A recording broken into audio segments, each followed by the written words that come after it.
It's the simplest thing. A glass of clean, fresh water.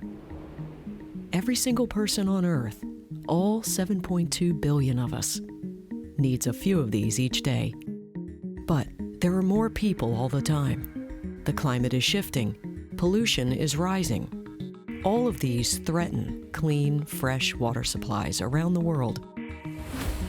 The cities of Cape Town, Cairo, Mexico City, Tokyo, São Paulo, Beijing, Melbourne, and London are all at risk of running short of water, and soon.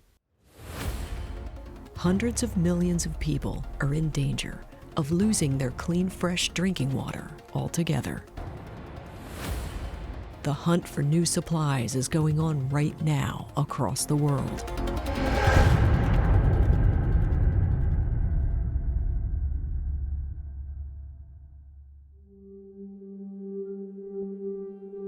The pressure on global supplies of fresh water is mounting. The reasons why are clear. Number one, the population of the world is growing.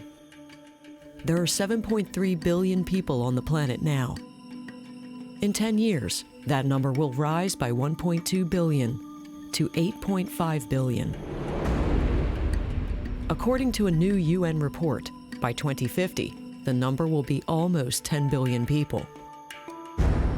Every single person will need clean, fresh water to drink, grow food, and stay clean. In other words, to live. Water, as everybody knows intuitively, is needed for any aspect of your life. You need to drink water, you need to bathe, and other sanitation needs. You need water to produce energy, to mine coal or oil or gas. To produce electric power requires a lot of water.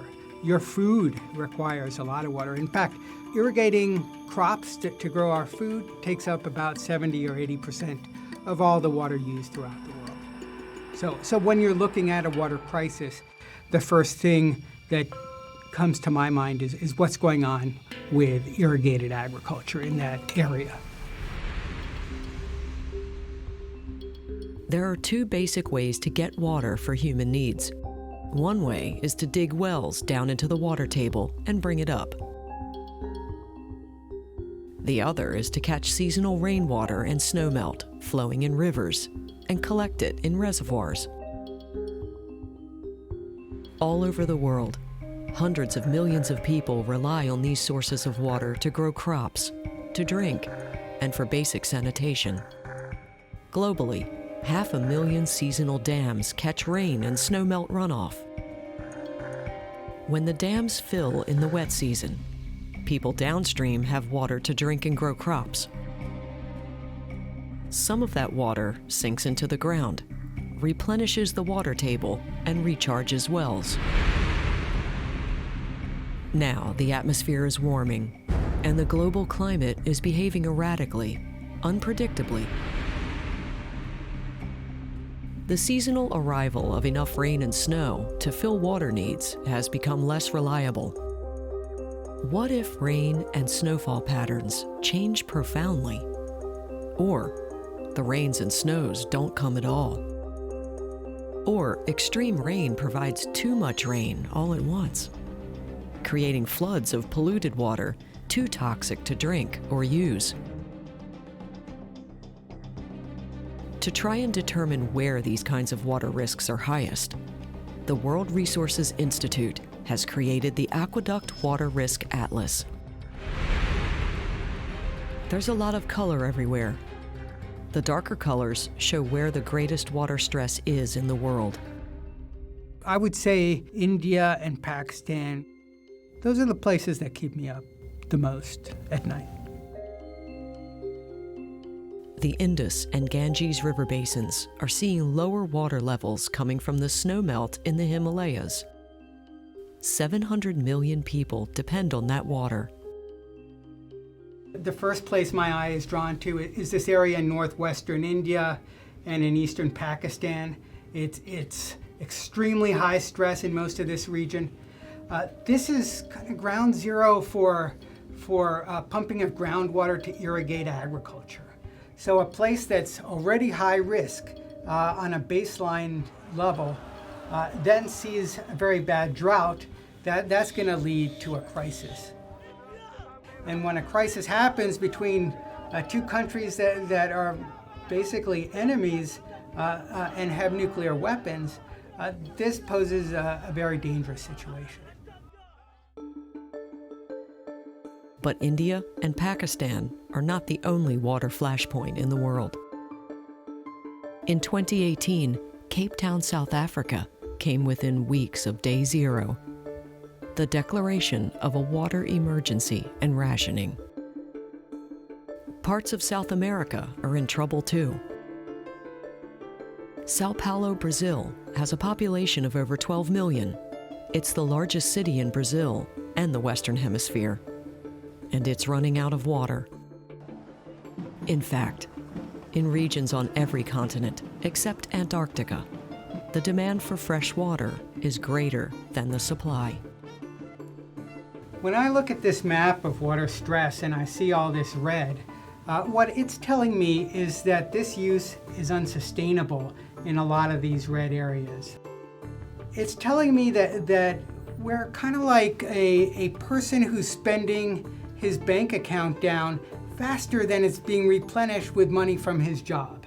And there's going to be a day of reckoning in a lot of these places that we see here in red and dark red, unless we start moving to much more intelligent uses of water. More intelligent uses of water, or what happened to Chennai, India, will begin to happen everywhere. The city of Chennai, India, is well over 1,500 years old. It sits on the southwest coast, on the Bay of Bengal. A tourist mecca, it's one of the most visited cities in all of India. It also has one of the largest municipal economies in the country. Nicknamed the Detroit of India, 1/3 of all the cars made in India are made in Chennai. And in June 2019, the city of Chennai ran completely out of water. The reservoirs dried up, and there was no water at all running in the municipal water system. It's a very large city, the size of maybe a New York.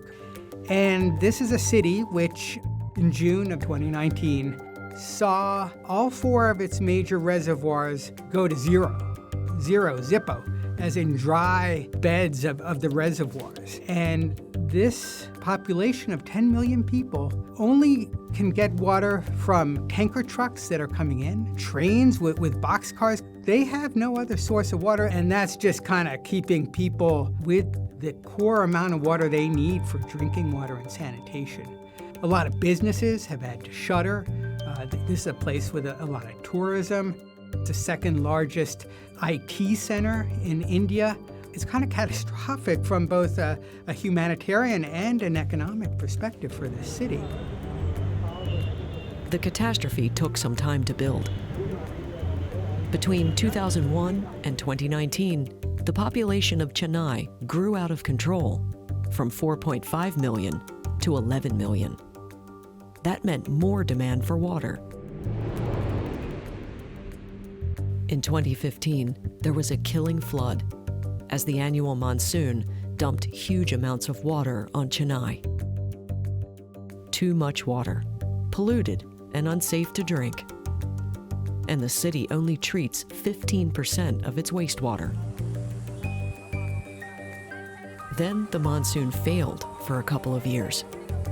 With no rain, what little water there was finally ran out. But it wasn't just lack of rain that brought Chennai to its knees. It was no rain on top of everything else. That is, more people, bad water management, a disrupted climate, and changing rain patterns.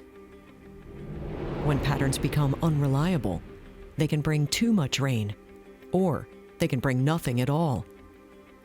This is the perfect storm for water stress. Water stress is just a fancy term for the amount of water you use in any place with respect to how much water is available. So at some point, you're using more water than is sustainably available through periodic rainfall, and you're stressing the water because too many people are trying to use too few resources. Most of India is water stressed. The UN estimates that India has only 30 days' supply of water at any one time. It makes the system vulnerable, especially to drought. Sometimes you have enough water, but your water's too dirty to use because you're dumping untreated wastewater into your rivers. Sometimes it's drought. Sometimes it's flooding, and it wipes away housing and infrastructure, and it causes problems for water quality because a lot of this flood water is coming into contact with highly polluted areas on land. So there are a variety of problems. Not everybody is suffering from any one of them. A lot of people are suffering from at least one or more of these problems. While governments and individuals wrestle with water issues, a global hunt for new water supplies is going on. And cities like Chennai that sit on coastlines got some surprising and hopeful news. In 2019, when Woods Hole Oceanographic Institution and Lamont Doherty Earth Observatory announced they had discovered a giant new freshwater aquifer just off the northeast coast of the U.S., water managers around the world paid attention. So you'll find aquifers pretty much anywhere beneath the surface. It's basically a body within the rock or the sediments of fresh water. So anyone who has a well for their water in their house is tapping an aquifer. It's not like an underground lake. It's not an open body of water. It's within the rock and the sediment, so it's more like a sponge. So if you think of going to a beach close to the shoreline and digging a hole, and when you get into the water, you see the water saturated within the sand and coming out. It's more like that. This aquifer is unusual, though. It's under the ocean, not under the land. A submarine aquifer that lies 600 feet under the continental shelf. It extends from the shore out to about 50 miles and stretches from New Jersey to southern New England. The scientists who found it estimate it holds 1.5 times the volume of water in Lake Ontario, one of the Great Lakes. How do you find water buried in the continental shelf? The science team used electromagnetism. Imagine this is the Earth, okay? And way out in space, we have the sun emitting solar particles, charged particles, that come and interact with the Earth's magnetic field and create electrical currents in the ionosphere above us. Because the Earth is able to conduct electrical current, the currents that are going above us are able to induce current flow in the Earth. How electrical currents flow depends on the conductivity of the material they flow through. So they built a system to detect how current flows deep in the seafloor. Current flows well through seawater, but not through freshwater. By reading just how the current flows in the subsurface, they believed they could spot any fresh water. Behind the ship, we tow a transmitter, which is fairly simple. It's a couple of pieces of pipe through which we pass current and a waveform, and that signal diffuses out through the seawater, through the seafloor, and is measured by these instruments on the bottom. They tried the system out off the coast of New Jersey. Years before, oil companies had drilled there, looking for oil, and reported finding water. So they knew it was there. The system worked. It detected the water clearly. They went up off the coast of southern New England to try the system there. No one knew what they would find. The data came in from the instruments as a stream of numbers. Chloe Gustafson at Lamont Doherty did the computations and crunched the numbers.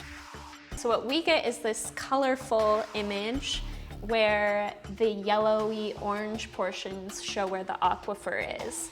And then these sort of squiggles on top of it are data that shows the rock structure. The shoreline is over here, and this is out seaward towards the edge of our continental shelf. And here we're seeing our aquifer extending from the shore all the way out to about 90 kilometers offshore. And when we have our structural data set as well, we can see that there are these layers that are capping the aquifer and sort of holding it down in place. So they found a giant aquifer under the continental shelf that stretches from New Jersey to New England. Seeing the body of water beneath New Jersey was comforting. We knew it was there. Seeing the body off of Martha's Vineyard, I think, was the moment, because that was something that we had all thought was there. We didn't know it, but here we are. We're the first ones to really see it and show that it exists. So there's a little bit of uncertainty in how fresh the water is, but it certainly is much fresher than salt water.